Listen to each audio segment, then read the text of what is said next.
I guess I should lay the context down for this game first. It is basically the SimCity series has been made by a company named Maxis who works for EA.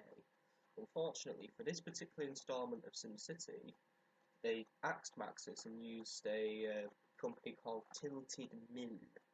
And of course, when a game changes developer, you can expect stuff to change. But this game changed so adversely from the standard SimCity genre. SimCity fans have branded this the worst SimCity ever. So let's have a look. Where does this game go wrong? I've literally put 24 hours into playing this game to work out what was good and what was bad, and there is going to be a little bit of bias here since I am a big SimCity fan. I've played all of them except the latest one, which I hope to do soon. So let's see where this game goes wrong. Is it the graphics that go wrong? Is it the gameplay that goes wrong? Is it the audio that goes wrong? Is it the story that messed up? Or is it just have no replay value? Let's go. Graphics. Overall, I quite like this game's graphics, but they are not without their issues and several problems are very noticeable. My biggest problem is the poorly rendered terrain. It looks like crap and the paint tools do nothing to it. The only terrain that actually looks remotely good is the asphalt and concrete, and the water interacts horribly when forming a shoreline. It just looks so messy. And also the town borders. This game picked the worst way to mark the city limits by having a line between badly rendered terrain and absolutely horrible, horrible terrain. It just looks stupid and awful. I would much rather this game use invisible walls that the camera crashes into than this abomination. The graphics do have good points though. They aren't glitchy, despite some buildings having a major pop-in text issue, but luckily this is only for a few buildings that it suffers badly from. Also, the buildings are quite detailed and they do look pretty nice. The interface looks very sleek and I really do like how it changes colour scheme depending on your city's theme. I also really like how buildings alter their features depending on the city theme, but I find in most times the changes aren't particularly noticeable unless you're playing your authoritarian or cyberpunk themes. And I do have to say the game hit those two themes 100% on target. They look amazing. It's just a shame all the other themes were rather mediocre. I also do like how the accommodation buildings have a different design assigned to one building, such as a different variants of tenements, but unfortunately some commercial buildings don't vary, resulting in a city full of identical office blocks.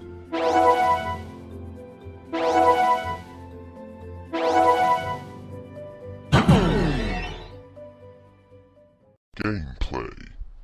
This is where the game fucks up. The gameplay is extremely repetitive and resembles SimCity in no way. And I'm paraphrasing here, so this review doesn't last 2 hours. Basically, you place a house, somewhere to work, somewhere for Sims to have fun, rinse and repeat, while occasionally throwing a power plant down. It's boring and it's difficult, even on easy. On top of that, the game tries to introduce society values, which are produced or consumed by buildings, and trying to keep these values in surplus is a nightmarish balancing act, and on top of that, the game also has special sims, the vast majority of which have the goal of ruining your city. And basically, everything in this game is an annoyance.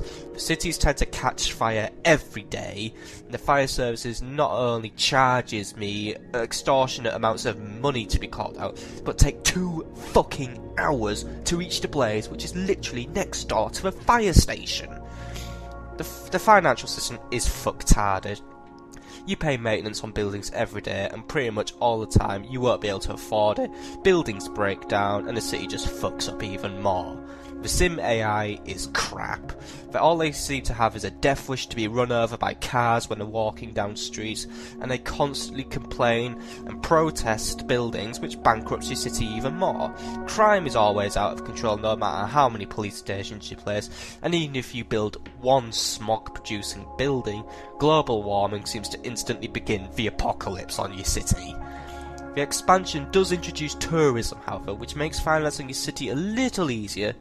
Just a shame it's very expensive to set up tourist spawning buildings, since this game eliminates region mode. And tourists are extremely picky and difficult to satisfy.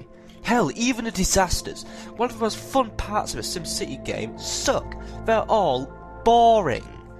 If there's anything this section has done right, it's the interface. It's simple and easy to use, and you don't have to memorise a bunch of confusing controls. All you need is your mouse, and the camera does work pretty nicely.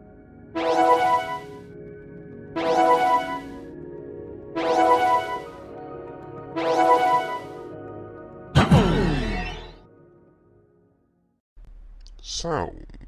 This is something the game almost got right but didn't quite get there. Firstly, the ambient noise. What ambient noise? I'd give it a 0, but there is some. Most of which is being the sound of your local forest. There's no city noise, there's no chatting crowds, no traffic jams, nothing. You occasionally hear a car engine, but no, it doesn't work. The sound effects just saw the awful game and that they were going to be in, and they just bolted. They just thought, no, we are not being in this piece of shit. The music, however, I like. Just a shame it seems to be glitched. Sometimes when loading a city, the music suddenly mutes itself, which makes a boring game even more boring.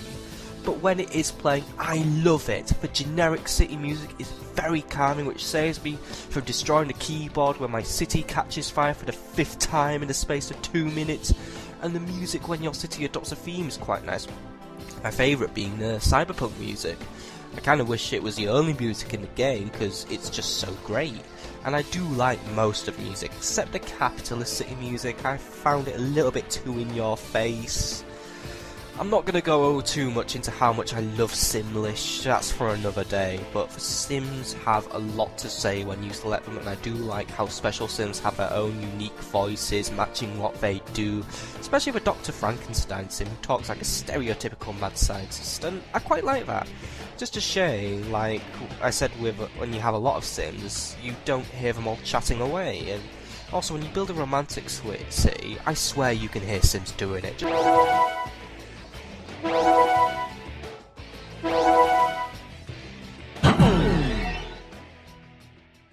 Story. Well, there isn't a story, but that's good.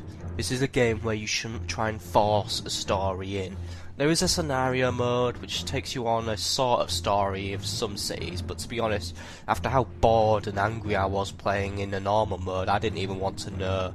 And the scenarios, the ones I did try, they're hard as hell. I do admit there is a sense of satisfaction when you earn a city's theme's trophy. That comes more out of the fact that you don't have to play that city anymore. But sometimes I did feel a bond between myself and towns I particularly liked. Bonus points do go to the authoritarian city though, by creating not only a really cool 1984 style society with some amazing huge government buildings, but by creating a whole one-party regime with its own flag and this really mysterious leader who appears on TV screens and buildings. But the game keeps the leader an unfleshed character, which I feel is for the better, because I just look at this guy and think, who is this guy? He's bald, he's evil, is he controlling me or am I controlling him?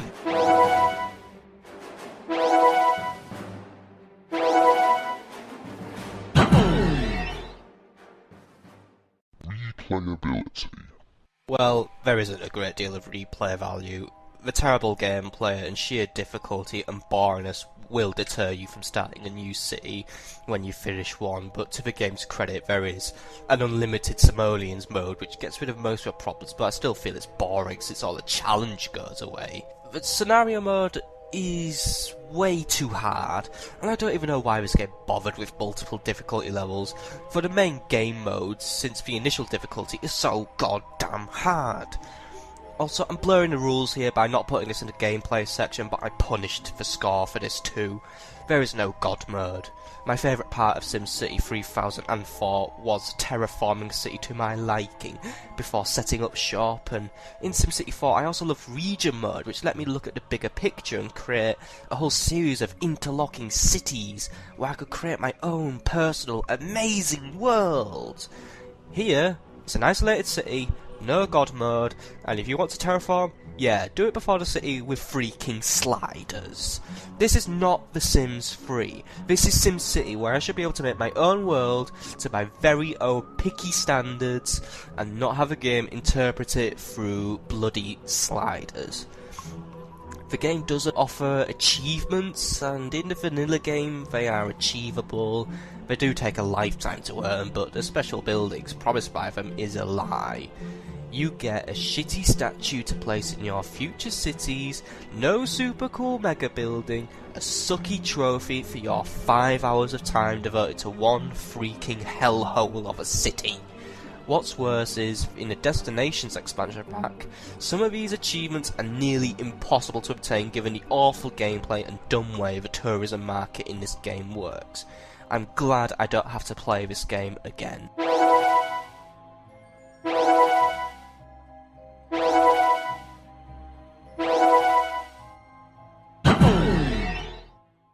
So there you have it. Probably the worst SimCity game ever. It is, well, it sucks. I'm glad now I'm reviewing this game, I never have to play it again, and I'm going to do another review of another EA game I particularly... Well, this EA game I like. I'm not doing it now, I'm going to do it later in the future, but it is pretty damn good, in my opinion, but it's not... It's average, but good. So, I'll do that probably in the next few months. I've got a lot going on right now with exams, and I'm moving out of this place soon, but yeah. Also, I guess this is a chance to just quickly do news on the channel. Yeah, I'm doing Far Cry, yeah, I'm doing Mountain Blade Warband, but also I have a Minecraft series coming up. It's going to be with my fellow gamer, TheUnluckyGama, and it will be very interesting. And also, I would like to do a little shout out to the gamer leader. Type his name into YouTube. He is doing Dishonored, Bioshock 2, and Far Cry as well. I like this guy. He really helps small YouTubers like me. He's given me and my friend a shout out, and he's just an all round good guy. He does great commentary. He does great gameplay. Check him out. Let's see if we can get him up to 400 subscribers. Goodbye. And here is also the final score.